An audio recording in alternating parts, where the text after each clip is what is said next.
job ng machine shop. Pinalitan ko ng bearing sa machine shop.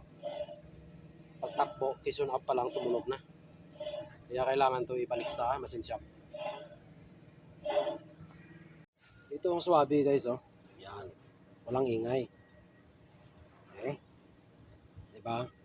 Pag nagpalit kayo ng hub bearing, kailangan paikutin nyo, no? Pag natanggap nyo na. Ayan, oh. Walang kaingay-ingay. So, ang sabi ng machine shop, kasi pinaback job natin, ano, factory defect daw.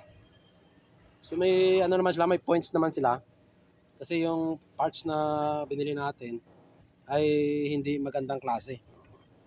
Ito siya. Ang dapat ng magandang klase nito, ang in-skin na brand or Kuyo. Okay. Kaya ito, kapit natin, hindi natin alam kung ilang months lang ang ano nito, ang tagal nito. Okay, pero wala tayo choice kundi kapit na lang natin ito.